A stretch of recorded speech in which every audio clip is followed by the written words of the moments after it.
Assalamualaikum warahmatullahi wabarakatuh. Halo semuanya, jumpa lagi dengan saya. Oke, kali ini kita akan membahas tentang reaksi asam basa. Nah, pertama kita akan membahas tentang ion sebagai asam atau basa. Nah, kapan sih ion itu dikatakan sebagai asam dan kapan ion itu dikatakan sebagai basa? Kita lihat kalau misalkan dilarutkan ke dalam air, apakah yang terbentuk? Apakah H3O+ atau OH-? Kalau yang terbentuk adalah H3O+, maka dia bersifat sebagai asam. Kalau misalkan yang terbentuk adalah OH-, maka dia akan bersifat sebagai basa. Nah, berikut ini ada beberapa ion-ion yang bersifat sebagai asam dan ion-ion yang bersifat sebagai basa. Kalau kita perhatikan, NH4, kenapa dia dikatakan sebagai asam? Karena ada ion H3O+ atau ion hidronium. Kemudian anilinium juga sama terbentuk ion hidronium. Kemudian ion metilamonium juga sama terbentuk H3O+. Makanya kenapa mereka dikatakan sebagai asam? Karena yang terbentuk ketika dilarutkan ke dalam air atau diionisasikan terbentuk H3O+. Ya. Nah, makanya di sini karena dia merupakan asam ada Ka. Ka menandakan bahwa mereka ini ya merupakan asam lemah karena ada nilai Ka-nya. Nah, ingat ya, kalau nilai Ka-nya besar, maka pKa itu adalah kecil karena berkebalikan. Ya, antara Ka dengan pKa itu berkebalikan. Nah, sama untuk ion hidronium, ion basa maksudnya, ada ion asetat, lorat, sianida. Ya. Kenapa mereka dikatakan basa? Karena di sini adalah miskin atau di sini dia menerima apa? Ion proton kan, menerima proton kan, dari tidak ada H kemudian menjadi H, makanya disebut dengan basa karena dia menerima proton dan terbentuk OH-, dan semuanya terbentuk OH-, makanya disebut sebagai basa. Nah, di sini juga memiliki nilai Kb. Nah, Kb selalu berkebalikan dengan PKb. Kalau Kb-nya besar, ya seperti ini, Kb-nya besar, maka PKb-nya itu juga akan menjadi kecil. Begitu pula sebaliknya. Nah, kita balik, kenapa sih disebut dengan asam? Ya karena tadi melepas nih. Jadi mereka ini menggunakan teori ya Bronsted-Lowry ya, di mana spesies yang menerima proton dikatakan sebagai basa seperti ini dan spesies yang melepas proton dikatakan sebagai asam. Nah, ini adalah ion sebagai asam atau basa. Kita perhatikan di sini. Ya, ini ada NH4Cl. Kenapa dia bersifat asam? Kemudian NaCl, kenapa sifatnya netral? Kemudian NaC2H3O2, kenapa sifatnya adalah basa? Kita kan nggak tahu ya kenapa mereka seperti itu. Nah, kita perhatikan ini adalah bromtimol biru atau Bb, ya, indikatornya. Kita tahu bahwa Bb di dalam asam, ya, di dalam larutan asam dia akan berwarna kuning. Kalau di larutan yang sifatnya basa, maka dia akan berwarna biru. Ini sudah pernah Kak bahas di video yang pertama. Nah, sekarang pertanyaannya, kenapa NH4Cl bersifat asam? Ya, kenapa gitu kan? Nah, ternyata kalau kita perhatikan secara molekulnya, ya, pada NH4Cl ternyata Cl- tidak terionisasi. Ya.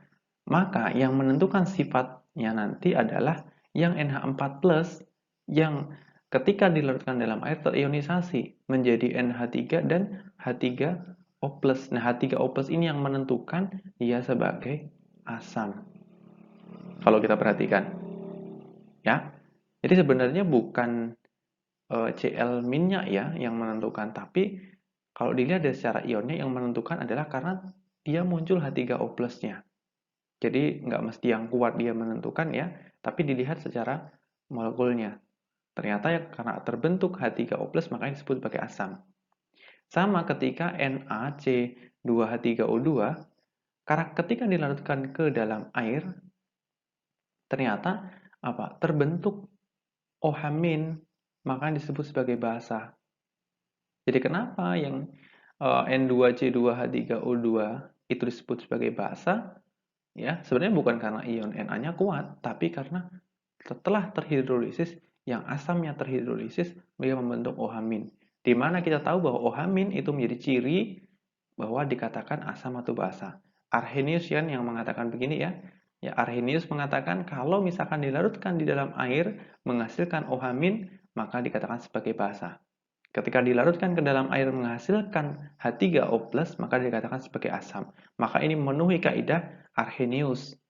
Nah, ternyata Na+ dan H2O itu tidak terjadi reaksi. Kenapa ion-ion ini Na+, kemudian Cl- tidak terjadi reaksi? Ini sudah pernah kalian bahas pada reaksi-reaksi larutan. Ya. Sehingga kalau NaCl, Na+ tambah Cl-, dia tidak akan bisa bereaksi. Nah, sekarang ada suatu pertanyaan, ya, ramalkan larutan berikut ini bersifat asam, basa, atau netral. Ya, perhatikan, NaCN, ada Na dan Cn-. Ternyata Na itu tidak terionisasi. Sehingga yang terionisasi adalah Cn-. Ya, Cn- dilarutkan di dalam air terionisasi. Kita tahu ini ada OH-, sehingga dia mencirikan basa. Ya, kalau kita perhatikan Cn- menjadi HCN, artinya apa? Ini sifatnya adalah basa. Ya kan, basa itu apa? Basa ketika dia menerima, ya kan? H2O sifatnya sebagai asam. Ya, tapi karena terbentuk OH-, maka dia bersifatnya sebagai basa. Jadi NaCN ini adalah sebuah basa. Ya. Nah, kemudian yang kedua KCl, K+ tambah Cl-. Ternyata keduanya tidak terionisasi baik K+ maupun Cl-. Ya. Jadi kalau ada K+ tambah dengan Cl-, kita larutkan di dalam H2O, ternyata tidak terjadi reaksi. Sehingga apa? Dia netral. Karena nggak ada yang bereaksi, maka dia netral. Kemudian yang terakhir, kalau NH4CN, ya, di sini keduanya mengalami hidrolisis. Artinya dia hidrolisis sempurna. Kalau yang NaCl ini merupakan hidrolisis sebagian. Ya, kan ada namanya tidak terhidrolisis, ada hidrolisis sebagian, kemudian ada yang hidrolisis sempurna. Kalau hidrolisis sebagian itu berarti satunya kuat, satunya lemah. Nanti akan dibahas pada bab hidrolisis garam. Nah, di sini NH4+ maupun Cn- semuanya sama-sama terhidrolisis. Tapi ya, di sini akan terbentuk nih, ya. Dia terbentuk H3+ dan juga OH-. Pertanyaannya, manakah yang menentukan sifatnya asam atau basa? Yang menentukan adalah dilihat mana nilai Ka atau Kb-nya yang paling besar. Kita tahu bahwa 2,5 kali 10 pangkat negatif 5 ini lebih besar. Karena Kb lebih besar, artinya apa? Konsentrasi OH-nya lebih besar dibandingkan konsentrasi H3O+-nya. Maka sifatnya adalah basa. Gitu. Berikutnya adalah reaksi neutralisasi. Kalau ada kata neutralisasi, artinya menetralkan yang awalnya dia mungkin berat sebelah, kemudian dinetralkan. Ya, ingat katanya adalah neutralisasi. Nah, suatu asam ketika bereaksi dengan basa itu sebetulnya akan menghasilkan garam dan air. Ingat ya, menghasilkan garam dan air. Ada dua yang dihasilkan, garam dan air. Nah, garam terbentuk dari anion. Ingat ya, anion itu asalnya dari asam. Ingat ya, anion dari asam. Kalau kation dari basa. Jangan ketuker ya. Anion selalu dari asam. Ingat aja, AA. Nah, berarti anion asam. Ya. Kalau kation dari basa. Nah, kita perhatikan berikut nih. Ini HCl itu adalah asam. Kemudian NaOH adalah basa. Ketika mereka bereaksi membentuk garam dan juga air. Ya, ketika bereaksi membentuk garam dan juga air. Ya. Nah, di sini ada H+ yang bereaksi dengan OH-, ya. H+ bereaksi dengan OH-, membentuk air ya. Kita tahu bahwa ketika H+ bereaksi dengan OH- membentuk H2O air. Tapi sebelum menuju ke persamaan ionik yang bersih yaitu H+ tambah OH- menjadi H2O, kita perhatikan bahwa kalau misalkan yang ini ya reaksi ini tuh kita pecah per ion menjadi ion-ion.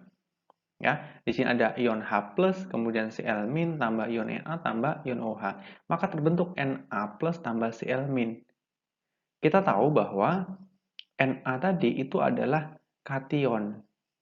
Ya, ini adalah kation. Kenapa? Karena dia berasal dari basa. Sementara Cl- disebut dengan anion. Kenapa Cl- disebut dengan anion? Karena dia berasal dari asam, yaitu Cl-. Itu ya, jadi Na itu disebut dengan kation, kemudian Cl- disebut dengan anion. Nah, karena jumlah Cl-nya dia sama di kanan dan kiri, kita bisa eliminasi. Ya, sehingga terbentuklah reaksi bersih adalah H+ tambah OH- menjadi H2O.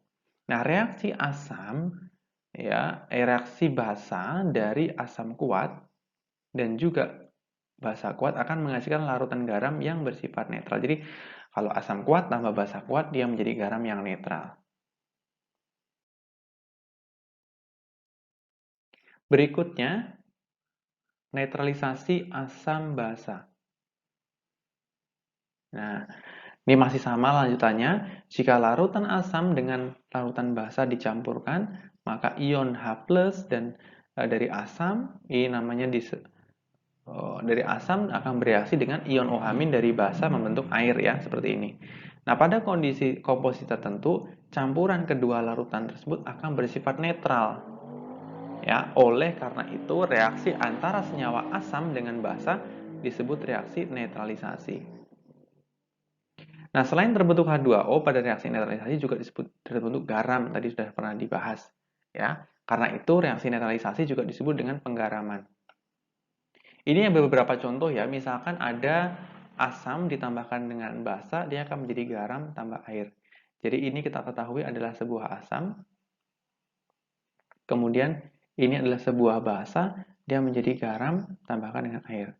Ketika oksida asam itu berarti zat yang ketika bereaksi dengan zat lain membentuk asam. Nah, ini contohnya adalah SO3. Ketika bereaksi dengan basa, dia membentuk garam juga. Kemudian ketika asam ditambahkan dengan oksida basa, ini adalah oksida basa, inilah asamnya, dia membentuk garam juga.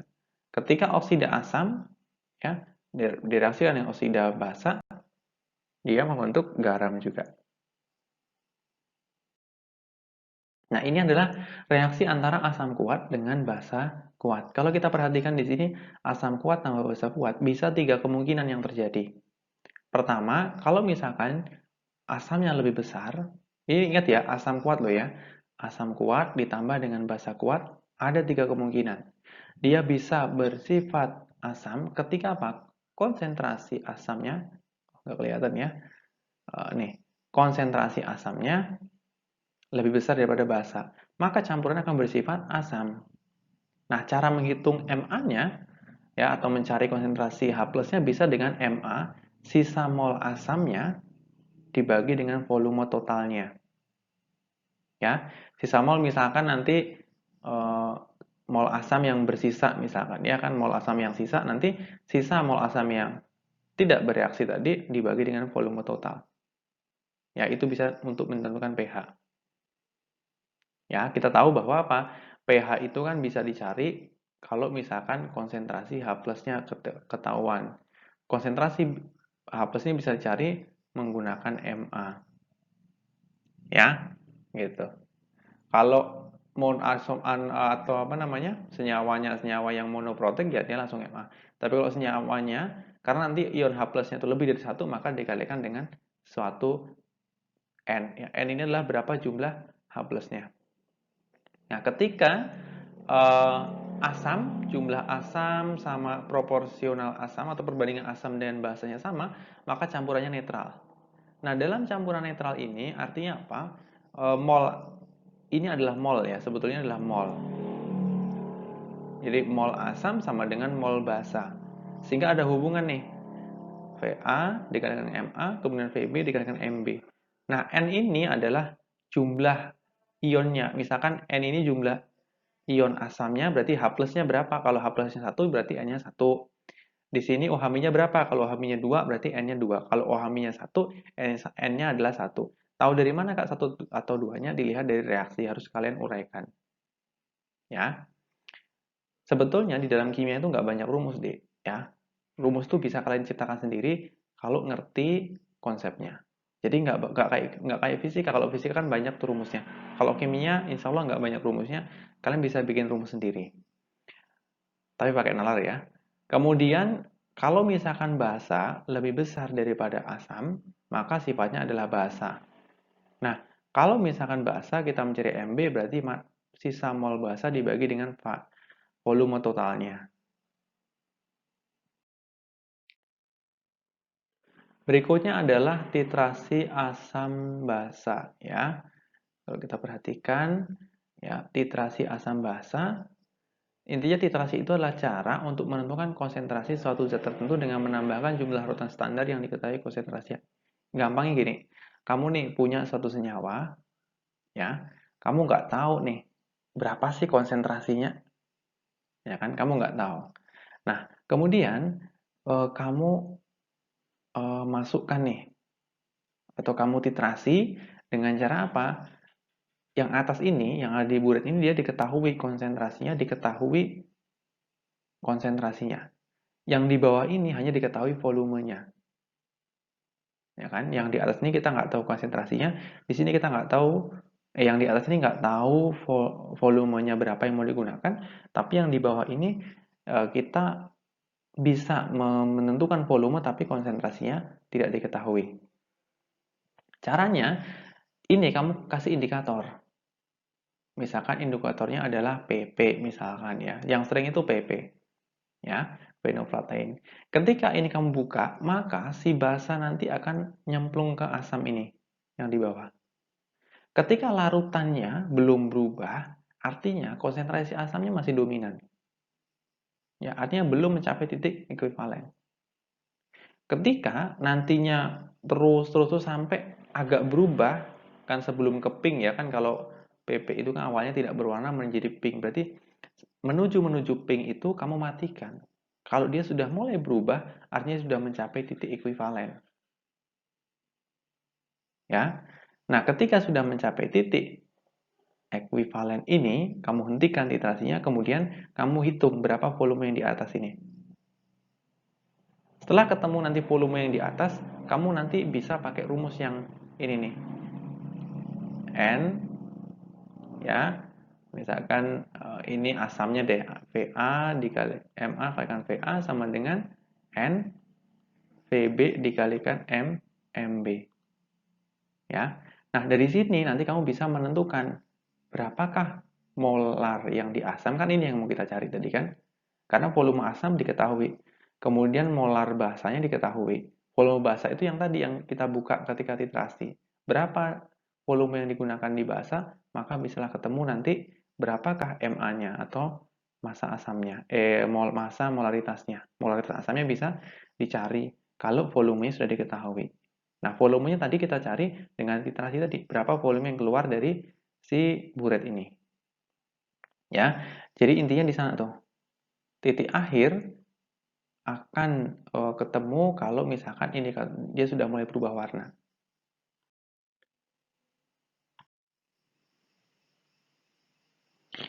Nah, jadi di sini ya ada namanya titik ekuivalen. Nah, ini ada grafik ya yang atas dengan yang di bawah. Nah, yang di atas ini merupakan titrasi antara, ya di sini sama-sama kuat ya, ini sama-sama kuat ya, asam kuat dengan basa kuat, sehingga hasilnya seperti ini. Jadi titik ekuivalennya itu tepat di angka 7. Ya, jadi dia netral titik ekuivalennya. Tapi kalau misalkan yang dicampurkan adalah basa kuat dengan asam lemah, maka ternyata pH-nya itu di atas 7. Ya, di atas 7 atau pH-nya adalah pH basa.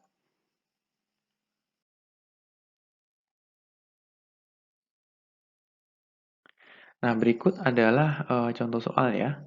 Seandainya ada 30 ml larutan NaOH 0,1 digunakan untuk menetralkan 25 ml asam klorida. Kita tahu bahwa HCl itu merupakan asam kuat. Ya, jadi di sini asam kuat menetralkan dengan basa kuat. Nah, pertama kita harus reaksikan antara NaOH dengan HCl. Pasti dia menghasilkan H2O kan? Kenapa? Karena di sini ya si OH-nya itu dari NaOH sementara H plusnya dari HCl. Nah, di sini informasi yang relevan itu ya volume NaOH itu 30 ml di sini ya, 30 ml. Artinya dia kemudian volume HCl-nya adalah 20 ml ya. Nah, kalau seandainya ini kita ubah ke dalam liter, ya ini salah ya. Ini harusnya ke dalam liter, ini juga kita ubah ke dalam liter, maka dia menjadi seperti ini. Ya, ini kan masih dalam bentuk mililiter, harusnya diubah ke liter kan, ini salah, ini M-nya harus dibuang. Kemudian konsentrasi NaOH-nya diketahui. Nah, sekarang hasilnya nggak diketahui. Karena memang konsep dari titrasi kan itu. Ada yang di dalam buret itu, yang di tinggi itu adalah basa, diketahui konsentrasinya. Kemudian volumenya dibuka untuk menitrasi ya, digunakan untuk titrasi senyawa yang di bawahnya, yang di Erlenmeyer. Di Erlenmeyer itu diketahui volume, tapi konsentrasinya nggak diketahui. Nah, konsentrasi itu yang kita cari. Ya kan tentukan konsentrasi si asam tersebut. Maka ternyata volume basa yang digunakan adalah yang ini. 30 kali 10 pangkat negatif 3 liter. Nah, kalau misalkan kita mau menghitung berapakah mol NaOH, ya kita tinggal hitung. Mol itu berarti M kalikan V, ya. Sehingga ketemu 0,1 kalikan 30. Ketemulah 3 kali 10 pangkat negatif 3 mol. Kemudian, mol NaOH itu sama dengan mol HCl. Kenapa? Karena kalau diionkan, di sini OH-nya juga 1 dan H plusnya juga 1. Makanya molnya sama. Setelah ketemu molnya, kita hitung nih konsentrasi dari si HCl. Kita tahu bahwa apa? Konsentrasi sama dengan mol dibagikan dengan volume ya. Kan kita tahu bahwa kan kalau mol itu sama dengan konsentrasi dikalikan dengan volume. Kalau misalkan konsentrasi yang ditanya berarti apa? Mol per volume. Nah, molnya di sini diketahui 3 kali 10 pangkat negatif 3 mol, kemudian konsentrasinya ini diketahui. Ketemulah 0,12. Tapi ada cara yang lebih singkat. Tadi kakak sudah pernah menyinggung bahwa mol asam itu sama dengan mol basa. Artinya apa? Ya di sini M asam dikalikan dengan volume asam sama dengan M basa dikalikan dengan volume basa. Yang tadi pencampuran asam kuat dengan basa kuat ya sudah pernah membahas tentang rumus ini. Sehingga apa? Tinggal kalian masukkan di sini. Nah, ingat ya, karena di sini ada N yang namanya si valensi berapa. Kalau di sini N OH-nya ada 1, ya berarti di sini 1. Kalau di sini hasilnya hanya ada 1, ya 1. Maka bisa menggunakan persamaan ini lebih simpel dan lebih sederhana.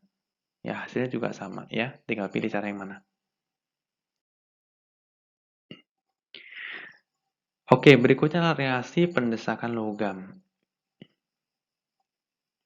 Jadi ternyata kalau seandainya logam-logam ya, logam-logam ini kita reaksikan ternyata ada proses pendesakan. Nah, kita tahu dari mana? Ya ini ada urutannya nih, urutan deret volta. Jadi usahakan harus dipahami urutan deret volta. Ketentuannya semakin ke kiri, ya berarti semakin ke kiri di sini nih. Kasih merah deh. Nah, semakin ke kiri yang di sini semakin kuat sifat reduktornya. Ya, semakin kuat sifat reduktornya. Kemudian unsur yang lebih kiri dalam deret volta dapat mendesak unsur yang lebih kanan melalui reaksi redox. Ya, jadi mengganti ininya, substitusi. Kemudian reaksi ini dinamakan reaksi pendesakan logam. Jadi intinya kalau ada misalkan nih, ada Na dengan Ca. Pertama dia sudah direaksikan dengan Na, kemudian direaksikan dengan Ca. Nah, Na ini akan ditendang sama si Ca, sehingga apa? Ca ini akan masuk, mensubstitusi Na. Kenapa? Karena Ca itu lebih sebagai reduktor. Ya.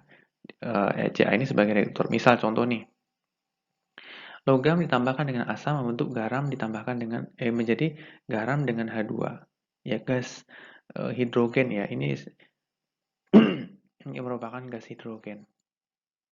Jadi di awal ciri asam, kalau asam ditambah di suatu logam direaksikan ke dalam asam salah satunya ya dia akan membentuk gas H2. Ya, ini sudah pernah dibahas. Kemudian logam terletak di sebelah kiri H dalam deret volta. Kita perhatikan ya. Di sini ada hidrogen kan? Hidrogen kita lihat nih. Ini hidrogen. Kemudian ada Zn. Ternyata Zn itu jauh sekali. Artinya apa? Sifat reduktor dari Zn itu sangat sangat besar. Sehingga Zn mampu menendang si H ini. Makanya hasil reaksinya Zn yang akan bereaksi dengan CCl, kemudian H-nya akan lepas. Ya. Nah, kemudian seperti ini ya. Nah, kemudian yang di bawahnya ini logam ditambah garam menjadi garam tambah logam. Logam yang terletak di sebelah kiri, logam pada garam adalah dalam deret volta. Contoh nih, misalkan ada Ag nih, akan Ag NO3. Kemudian ada Cu. Perhatikan di sini. Ag di sini, kemudian Cu di sini. Ternyata apa? Cu sifat reduktornya lebih kuat daripada Ag. Maka Ag akan ditendang oleh Cu, Ag-nya lepas, kemudian Cu-nya masuk. Ya, Cu-nya menggantikan si Ag. Kemudian selanjutnya adalah reaksi metatesis ya. Jadi di reaksi ini adalah reaksi dekomposisi rangkap ya. Artinya reaksi kimia yang di dalamnya dua buah senyawa menukar satu atau lebih komponennya sehingga membentuk dua buah senyawa baru. Nah, reaksi metatesis itu berupa endapan ataupun gas. Kalau kita perhatikan di sini ya, ada 2 Ki dengan PbNO3 dua kali. Ini akan mengion semuanya. Jadi di sini ya, di sini tuh ada nanti 2K plus ditambah 2I min ya kan. Ini juga akan menjadi Pb 2 plus ya ditambah dengan NO3 min. Nah, di sini ya kan K plus itu kan kation nih. Maka dia akan bereaksi dengan anion. Anionnya adalah NO3 akan ditukar nih. Menghasilkan ini. Ya. Ini itu 2NO3. Kemudian di sini ada Pb2 plus akan bereaksi dengan apa namanya? I ya, dengan 2I. Sehingga menjadi PbI2 hingga terbentuk ini. Nah, kalau yang di bawahnya ketika garam ditambahkan dengan asam, dia akan menjadi garam tambahkan asam. Misalkan ada NaBr tambah H2SO4 ya. Kita tahu bahwa di sini tuh ada NaBr, berarti ada Na plus ditambah dengan Br min, kemudian ditambah dengan ya di sini itu ada yang namanya H2 ya. Jadi 2H plus ditambah dengan 2H plus kemudian ditambah dengan SO4 2 min. Kalau kita reaksikan ternyata si Br min cuma butuh 1H, maka hanya diambil satu bereaksi dengan Br min membentuk HBr. Kemudian yang satunya lagi Na bereaksi dengan HSO4 2 min karena di sini adalah butuh 2 kation, maka H tadi yang dipakai untuk HBr itu kan masih sisa satu, satunya bereaksi lagi dengan SO4 2 min. Nah, soal berikut ini itu membahas tentang netralisasi. Gampangnya sih netralisasi antara asam kuat dengan basa kuat. Artinya berapa nih ada berapa misalkan di sini diketahui ya ada 0,018 molar SrOH2 kali sebanyak 25 meter dinetralkan dengan HNO sebanyak 0,025 molar. Berapakah volume yang digunakan supaya dia netral? Yang namanya netral itu sebetulnya gampangnya itu adalah mol di ini ya mol si NHNO ya HNO sama dengan nanti mol dari SrOH 2 kali. Sederhananya begitu. Nah, kalau ini adalah kita ingin melihat secara reaksi. Kalau ingin melihat secara reaksi, maka kita harus uraikan. Misalkan SrOH 2 kali, kita cari dulu deh molnya. Nah, masih ingat ya, mencari mol itu, molnya sama dengan apa? Massa dibagikan dengan mR, atau bisa juga M dikalikan dengan volume. Kebetulan di sini ada M dengan volume, maka itu yang digunakan. Sehingga kalau misalkan 25 ml kita ubah dulu ke dalam bentuk liter, kita kalikan 0,018, dapatlah ini jawabannya. Nah, setelah itu kita uraikan. Di sini ada 1 SR, di sini ada 2 OH-. Artinya 2 kalinya, maka di 9. Nah, di dalam reaksinya, reaksi netralisasi ini, ternyata 2H plus sama dengan 2 OH-, ya sudah berarti sama-sama 9. Karena koefisiennya sama. Nah, di sini koefisiennya sama nih, 1, di sini juga 1. Maka dapatlah di sini tetap, yaitu 9 kali 10 pangkat negatif 4. Ketika kita mencari berapakah volume, kan sama nih. Mencari volume berarti mol dibagi dengan molar. Molnya dapat nih 9 kali 10 pangkat negatif 4 yang kita cari tadi. Yang ini. Ya, kemudian kita bagi dengan 0,025 nih yang ini. Maka dapatlah 36 ml. Atau cara yang ini bisa kalian pakai adalah yang simple yang seperti ini. Sama nih, HNO3 kita kalikan aja tuh. Kan ini sama dengan nanti N dikalikan dengan molar, dikalikan dengan volume ya. Sama dengan N kalikan dengan molar, dikalikan dengan volume. Ya. Ingat ini untuk HNO3. Kemudian yang di sebelahnya untuk SrOH 2 kali.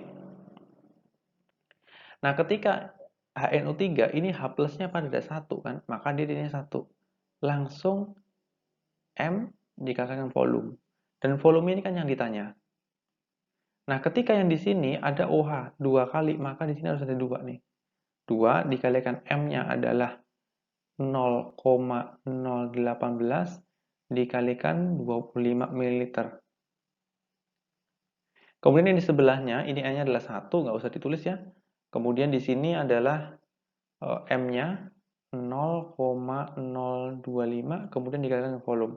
Ketika volume yang ditanya, maka 2 dikalikan 0,018 dikalikan dengan 25 dibagi sama ini 0,025. Maka kalian akan dapat 36. Ya, itulah jawabannya. Sama dengan yang di sini. Cuma ini lebih sederhana saja. Kemudian untuk soal berikut, untuk menetralkan ya, di sini untuk menetralkan 10 ml 0,06 HCl diperlukan 22,19 ml NaOH. Nah, sekarang hitung berapakah molar NaOH-nya. Kita tahu bahwa ini kalau kita cari berapakah molnya adalah ini. Ini sama nih, mol sama dengan apa? M dikalikan dengan volume. Ketika dikalikan dapat nih 6,8 kali 10 pangkat negatif 4. Kita uraikan kalau di sini 1, di sini juga 1, maka dapat sama. Ketika direaksikan juga sama 1 dengan 1 juga, maka dia sama. Ya. Nah, setelah ini kita akan menentukan nih, berapakah NaOH-nya? Ya lewat ini konsentrasi OH-nya dapat, maka ini dapat. Setelah itu kita bagikan dengan kan kita diminta dengan M-nya ya. Kalau berapakah molarnya berarti mol dibagi dengan volume. Maka molnya ini 6,8 kali 10 pangkat negatif 4 dibagi dengan volumenya, yaitu 22,19. Dapatlah segini. Atau bisa juga menggunakan rumus yang tadi. N ya. Ya mungkin ini satu ya. Kemudian pakai yang kedua adalah N2, M2, dan volume yang kedua. Kalau yang pertama misalkan kalian anggap HCl berarti semuanya pakai HCl. Kalau misalkan yang nanti yang keduanya NaOH berarti semuanya yang keduanya pakai NaOH. Ya, tapi caranya sama dan hasilnya harusnya sama. Nah, pada kasus ini itu ceritanya gini. Ya, sederhananya sih gini loh. Ini kan ada asam asetat ya. Jadi di dalam cuka itu ada asam asetat. Ya kan? Nah, asam asetat yang diperbolehkan, ya cuka yang diperbolehkan itu harus mengandung asam asetat maksimal adalah 4%. Ini adalah persen massa ya, 4%. Artinya kalau dia kandungan asam asetatnya dalam bentuk persen massa lebih dari 4%, maka dia nggak boleh digunakan. Nah, 5 ml cuka tadi diambil ya untuk dititrasi dengan 38,08 ml NaOH. Nah, pertanyaannya, apakah cuka ini memenuhi persyaratan atau yang diperbolehkan? Logika kita sederhana. Tentu kita harus mencari dulu nih, berapa sih sebenarnya konsentrasi dari si cuka ini kan? Nah, makanya pertama langkahnya adalah kita cari dulu sama kayak tadi. Di sini kita bisa menentukan nih NaOH-nya 3,808. Nah, karena di sini ada NaOH, kita uraikan, ini ada penguraian ya, tinggalan nih. Menjadi Na plus tambah OH min, di sini OH minnya ketemu nih. Nah, kemudian mereka ini kita bawa ke dalam reaksi.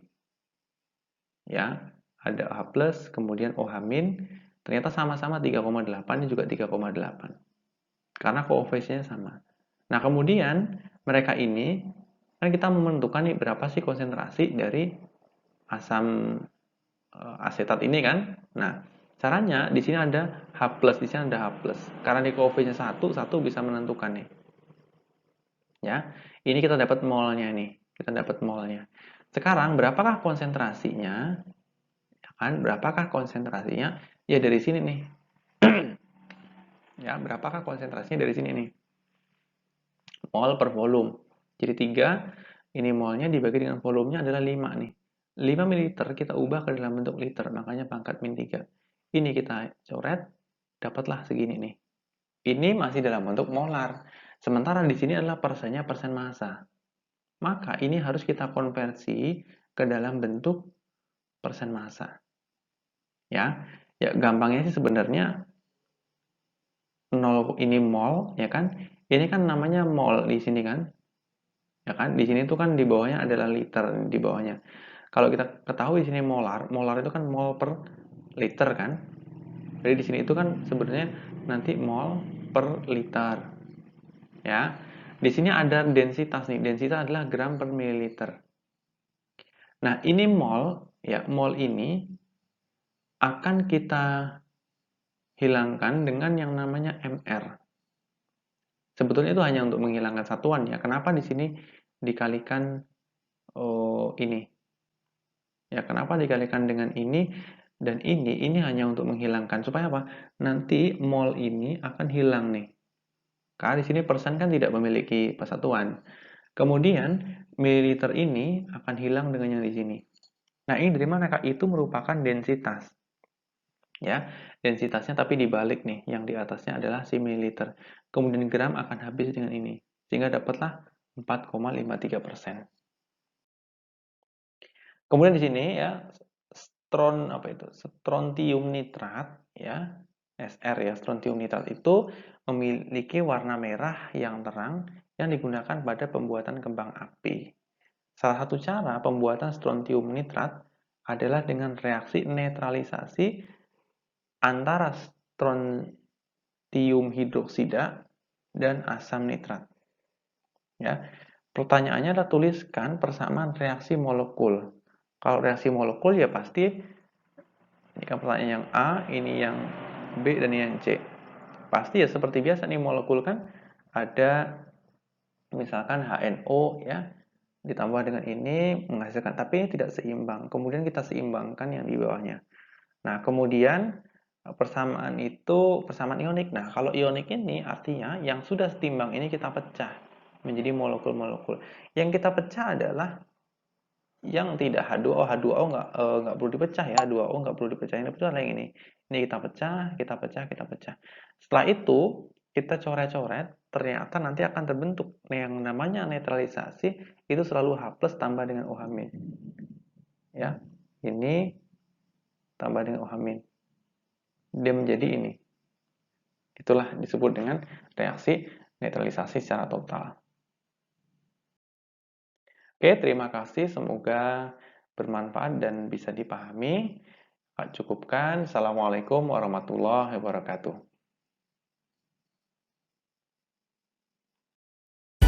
Thanks for watching. Like, Comments share, and subscribe.